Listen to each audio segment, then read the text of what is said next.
আসসালামু আলাইকুম ওরহমতুল্লাহি ওবারাকাতু।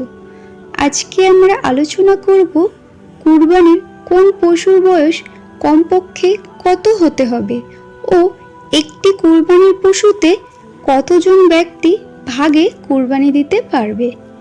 তো চলুন আজকের আলোচনা শুরু করা যাক।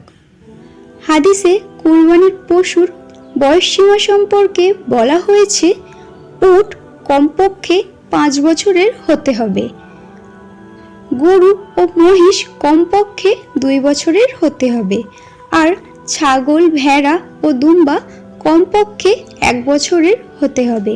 তবে ভেড়া ও দুম্বা যদি 1 বছরের কিছু কমও হয় কিন্তু এমন হৃষ্টপুষ্ট হয় যে দেখতে 1 বছরের মতো মনে হয়, তাহলে তা দ্বারাও কুরবানি করা জায়েজ।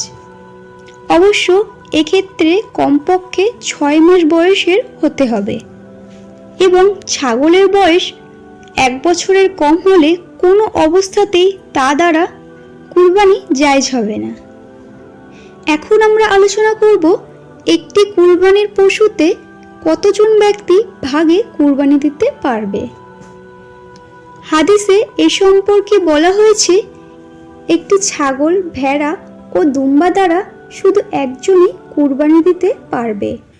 এমন একটি পশু কয়েকজন মিলে কুরবানি করলে কারোটাই সহি হবে না। আর উট, গরু, মহিষে সর্বোচ্চ 7 জন ব্যক্তি শরিক হতে পারবে। 7 জনের অধিক শরিক হলে কারো কুরবানি সহি হবে না।